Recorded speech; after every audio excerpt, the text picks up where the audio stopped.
Hi, I'm Matt and I'm the editor of UKE magazine, a UK-based print and digital magazine for ukulele players. This is a run through what's inside issue 26, which came out in June 2021. We start off in perhaps not the most original of ways with a contents page, giving you some of the highlights of the edition and where to find them. This is followed by an introduction from me outlining what to expect in the current issue. There follows a roundup of news from around the ukulele world, and on now to a cover feature where the talented opera and ukulele fusion act, Operalele, begin the first of a two-part special on how to improve your singing skills. Next, putting into practice those singing skills, both Victoria Vox and Matt Hicks discuss the technical and mental sides of singing and playing your ukulele at the same time. On the next pages, there's a review of the latest ukulele artist album releases and a regular feature called 5 Things I've Learned. This time out, American artist and author Jim Beloff outlines 5 key pieces of advice which have helped him on his ukulele journey. Now we have an interview with Lil Rev, who tells the story of how busking in his native Wisconsin led to his trademark American roots style of play, and how he's shared that style by publishing instructional books with Hal Leonard.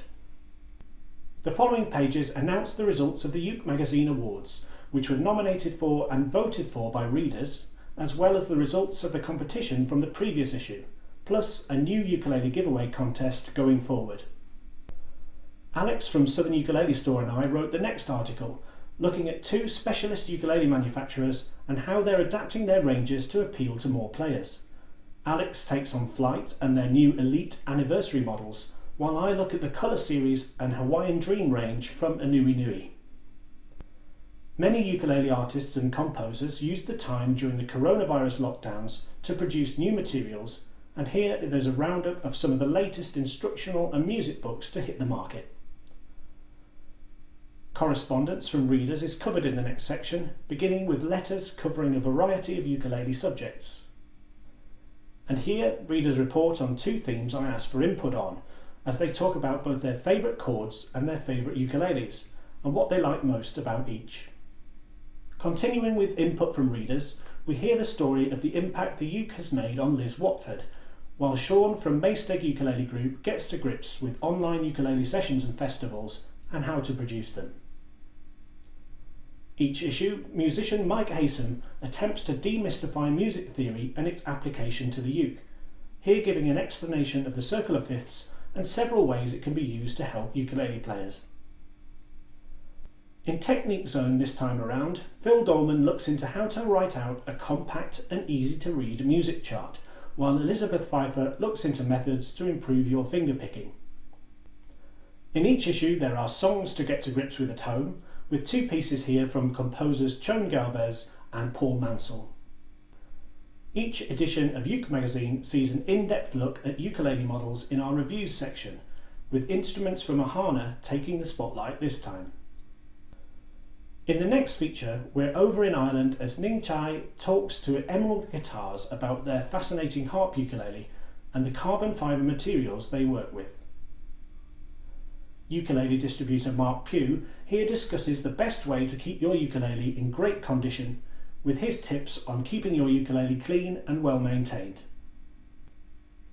Over to the USA next, with a feature on Aaron Kime and the amazing ukuleles he makes in Oregon, under the brand name Beansprout Instruments.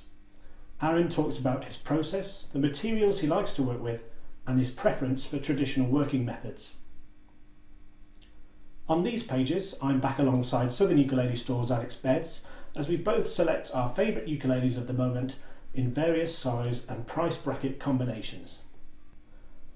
Artist and composer Paul Mansell is up next, talking about the gear that he favours for his performing, writing and teaching. The issue is concluded with the final word, in which I talk about the impact of dropshipping on customers and retailers. Like any magazine, there are some adverts. Not too many, but there are some. As editor, I only feature brands that I know and trust and would be happy to recommend myself, like Carla, Ohana, World of Ukes, Anui Nui, Uma, Risa, Southern Ukulele Store and Flight. The editorial is completely independent and I never take any money. to write nice things about ukulele companies. So that was a look inside issue 26 of Uke magazine. If you'd like to get a copy, you can order the printed edition at worldofukes.co.uk or the digital version via the Uke magazine app, which you can find at the Apple App Store and the Google Play Store.